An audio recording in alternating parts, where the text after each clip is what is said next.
साल 2013 में मुंबई शहर में एगो जमीन खातिर विवाद हो जाला। ये विवाद बाबा सिद्दीकी और अहमद लंगड़ा के बीच में होला।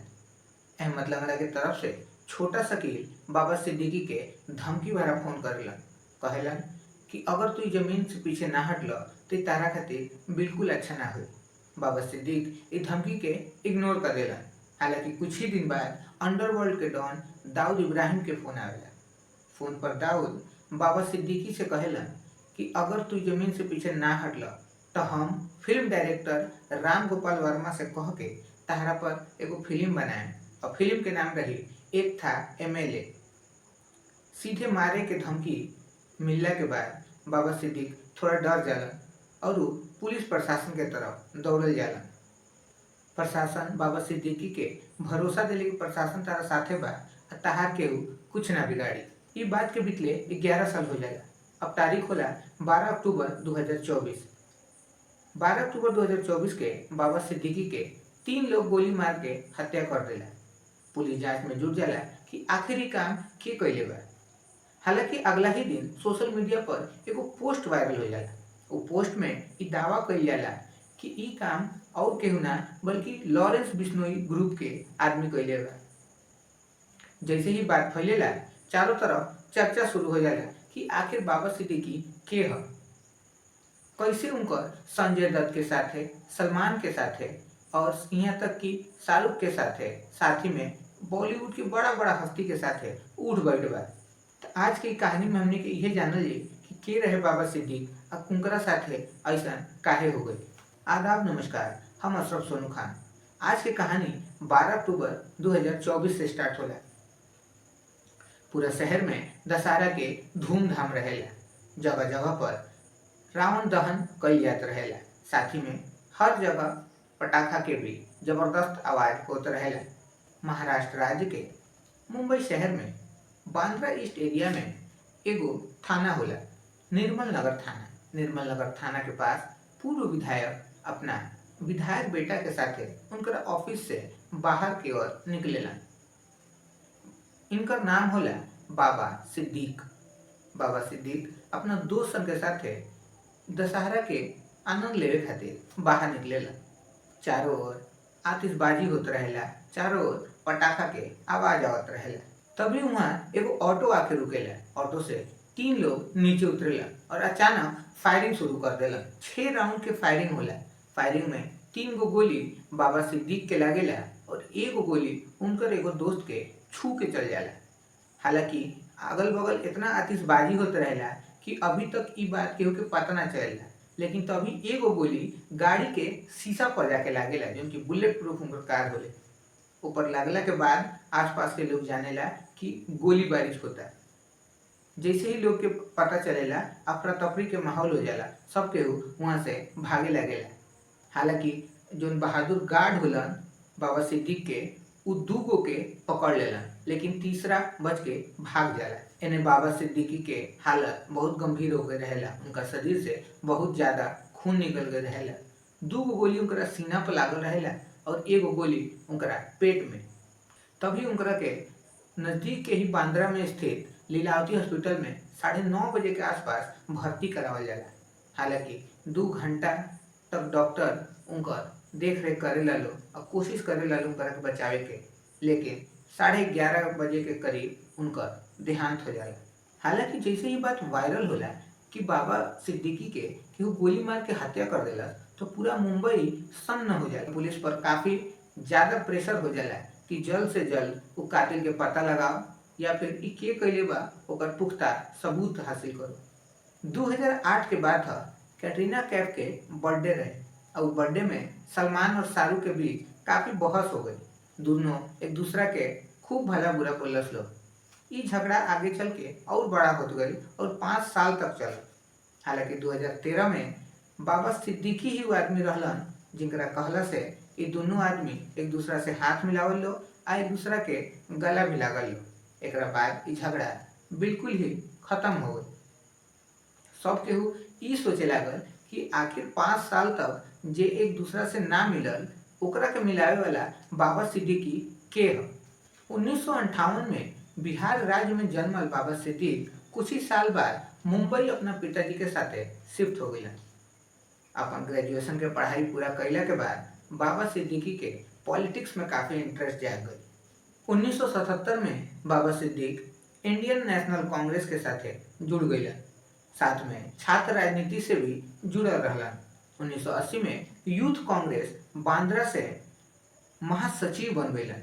साथ ही में 1988 में मुंबई यूथ कांग्रेस के अध्यक्ष बन गईलन। काफ़ी तेजी से इनकर प्रोग्रेस होत गई राजनीति में। 1992 में मुंबई के नगर निगम के पार्षद बन गईलन। संजय दत्त से दोस्ती यही समय में इनकर ज़्यादा बढ़ गई, काहे कि उ जौना जगह पर रहत रहलन वही जी सुनील दत्त के भी घर रहे।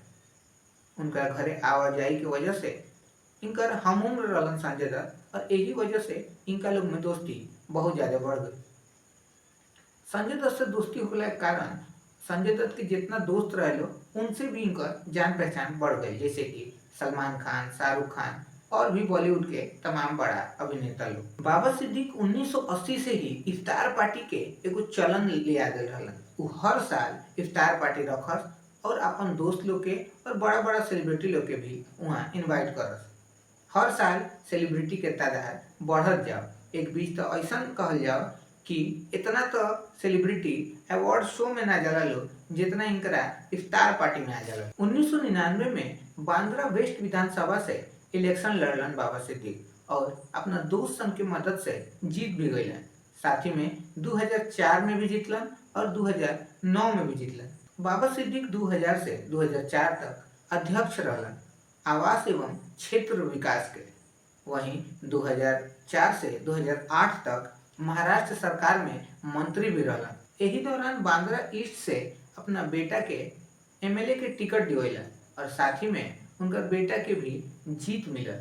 बाबा सिद्दीक 48 साल तक कांग्रेस से जुड़ल रहलन और फरवरी 2024 में अजीत पवार के एनसीपी गुट ज्वाइन कर लेलन। इस सब के देख के ये बिल्कुल कहल जा सकता कि बाबा सिद्दीकी के जिंदगी बहुत ही अच्छा से चलत रहे। उनकर बेटा एमएलए बन गए रहलन, उनकर बेटी एगो डॉक्टर बन गई रही, हीरो हीरोइन बड़ा बड़ा पॉलिटिशियन पूरा बॉलीवुड में उनकर जान पहचान रहे। साथ ही में उनकर इफ्तार पार्टी के हर जगह चर्चा भी चलत रहे। यही दौरान 12 अक्टूबर 2024 के दिन आया था वो अपना बेटा के साथ उनकर ऑफिस से बाहर निकलेला, तभी ऑटो से 3 गो लोग नीचे उतरेला और उनकरा पर फायरिंग शुरू कर देला। 6 राउंड के फायरिंग होला जिनमें 3 गोली उनकरा लग जाला, एगो गोली उनकर दोस्त के छू के निकल जाला और एगो गोली उनकरा बुलेट प्रूफ गाड़ी के कांच पर जाकर लग जाला। जैसे ही कांच पर गाड़ी लागेला तब अगल बगल के लोग के पता चलेला कि फायरिंग होता, काहे कि दशहरा के टाइम रहेला और चारों तरफ आतिशबाजी होत रहेला। जैसे ही गोली लागेला बाबा सिद्दीक जमीन पे गिर जाला। हालांकि फायरिंग करे वाला 3 लोग में से 2 लोग के वहाँ के लोग पकड़ लेला और बाबा सिद्दीक के जल्द से जल्द अस्पताल लेके जाई जाला, लेकिन 2 घंटा के मेहनत के बाद डॉक्टर उनकरा के मृत घोषित कर देला। इन्हें जब न्यूज पूरा फैलेला सोशल मीडिया पर तो सब तरफ हड़कंप मच जाला। यहाँ तक कि सलमान खान बिग बॉस के शूटिंग छोड़ के तुरंत लीलावती अस्पताल पहुंचेलन। उनकरा साथे शिल्पा शेट्टी और सोनाक्षी सिन्हा के हस्बैंड भी वहाँ पहुंच जाला। इस घटना के वजह से सरकार पर बहुत ज्यादा दबाव बन जाला, चाहे वो महाराष्ट्र सरकार हो या फिर केंद्र के सरकार हो। इस दबाव के वजह से ही 5 गो टीम के गठन कइल जाला। इन्हें पुलिस पकड़ल गई 2 लोग से जब पूछताछ करेले तो 3 गो नाम सामने आवेला, गुरमील सिंह, धर्मराज कश्यप और शिव कुमार गौतम। और जांच कैला पर पता चला कि गुरमील सिंह के ऊपर एगो हत्या के भी आरोप रहता। वो एगो इंसान के 52 बार बर्फ के सिल्ली फोड़े वाला सुआ से छेद के मार गई रहला और उनकरा के हरियाणा के जेल में डाल दिया गया रहे। यही जेल में उनकर लिंक जुड़ल लॉरेंस बिश्नोई ग्रुप से।